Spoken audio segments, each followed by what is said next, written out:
There's a lot of books that we should be reading. There's a lot of your father and your mother's speeches that we should be going back to look at and to read. And that is what we're trying to do with this platform that we have from now on is learn and listen. How can we be your ally? How can we, you know, continue to grow and learn and be better?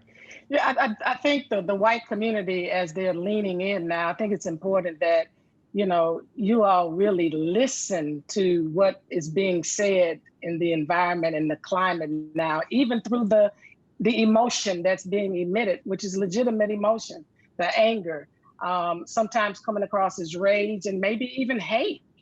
But it's not hate in a pure state. It's reaction to all of the years of oppression and not having the not just justice but the equity in society, and not addressing issues such as police brutality and the putting legislation in place to ensure that these kind of excessive uses of force are punished, and hopefully will deter others. And so reading, my father has so many things that he wrote. My mother's book is a wonderful place to start too. My Life, My Love, My Legacy, to understand that journey. My father's book, Where Do We Go From Here? Chaos or Community, and Stride Toward Freedom, and Why We Can't Wait, and Tied in a Single Garment of Destiny. And he has so many things that I think people need to read. And there's so many other authors out there, Michelle Alexander,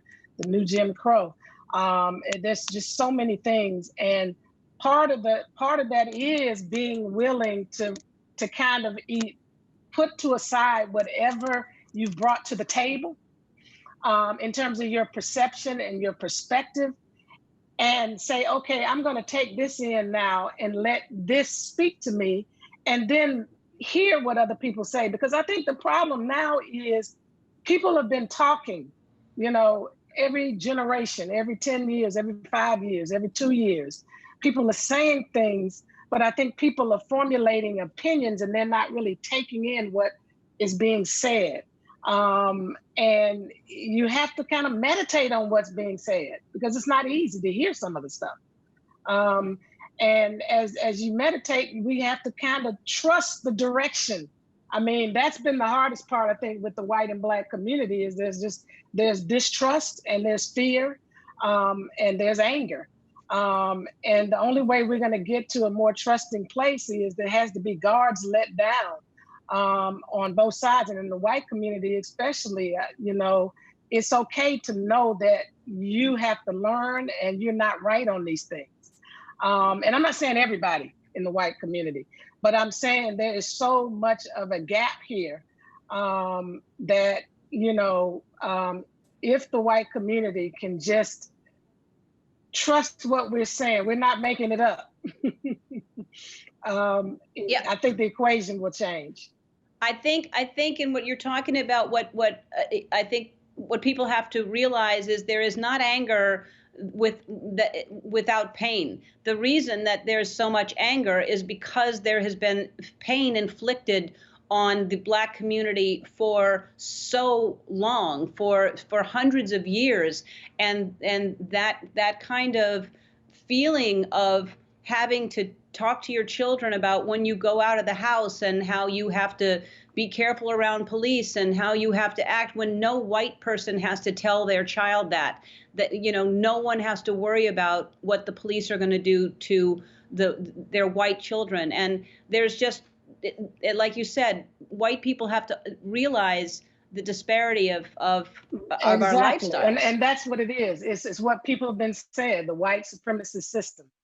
That there's this elitism. There's a system that comes into play for white people that doesn't come into play for Black people. If that had been a white person, first of all, they wouldn't have been on the ground. I saw a picture on social media of a gentleman who had done something horrific, and the cop was giving them something to drink. And I'm thinking, this is crazy. The gentleman who did the shooting at Mother Zion in South Carolina, being taken to get something to eat. That doesn't happen with us. Some of us don't make it out of that moment, as George did not.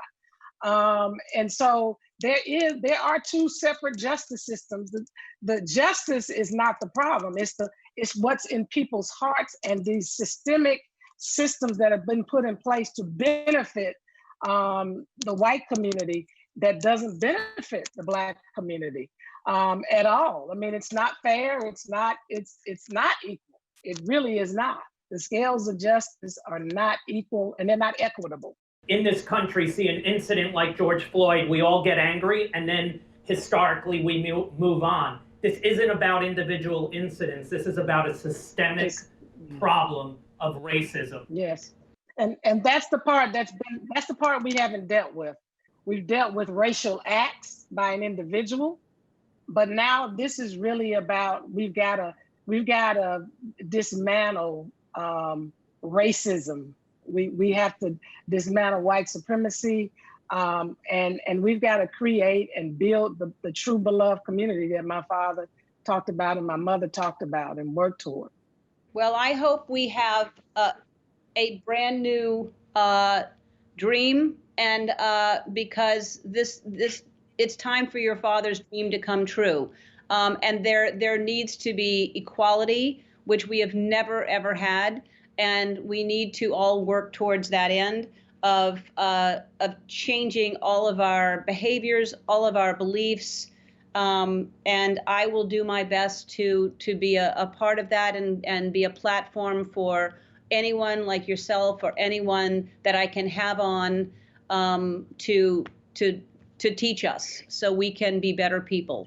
And let me just say, because I'm going to keep saying it, better people is good because better people can create, as you said, a new dream and a better system, because these systems are created by people. But if we fail to do the work of the systemic, we'll have better people, but we'll still be having poor results, if you understand what I'm saying. There's something in the practices and the policies of institutions that have to be addressed and looked at. That's where the real work is. And then just as it relates to equality, if you look it up on the internet, there's this wonderful example of the difference between equality and equity, where it shows that if everybody gets equality, and I'm short and you're kind of middle height and this other person is tall, and they all get the same height stool, that the taller person will still be taller and the shorter person will still be the shortest. And so the shorter person would need a taller stool, so that now we get to equality. We can't even do equality yet till we get to equity. And that's been a fundamental problem in America. Well, and that's a great analogy about the same size stool. It's gotta all balance out. And thank you so much for taking the time, Dr. King. You're amazing. Your mother and your father were amazing. And anytime, come back and talk to us, please. Thank you. I appreciate it.